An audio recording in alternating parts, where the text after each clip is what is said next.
Last week, I was at a chiropractor event in Minneapolis, Minnesota, and I saw a very familiar face. It was a videographer. His name is Nate. And Nate walked up to me and he said, "Ryan, I just wanted to let you know your words have meant a lot to me." And I was like, "Okay, what are you talking about?"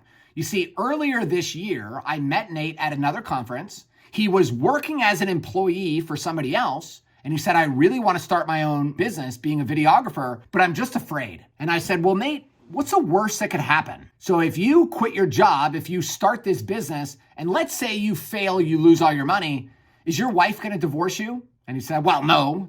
I said, "Are your kids going to stop talking to you?" And he said, "Well, no." And I said, "What would you do?" And he said, "Well, I could go get a job again, or I could just start another business." And I said, "Exactly. If you start this business and you lose all your money and your house gets foreclosed on, what would you do?" And he said, "Well, I'd probably just rent a house." And I said, "Yeah, and that's not a big deal, right?" And he said, "Well, not really."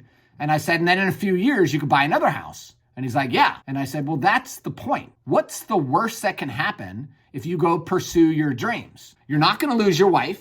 You're not going to lose your kids. You might lose some money and your ego might get damaged." And he said, "You're right." And he said, later that week, I quit my job, I started my business, and I've been crushing it, and I absolutely love it. And every single day I think to myself, what you said, which is, what's the worst that can happen?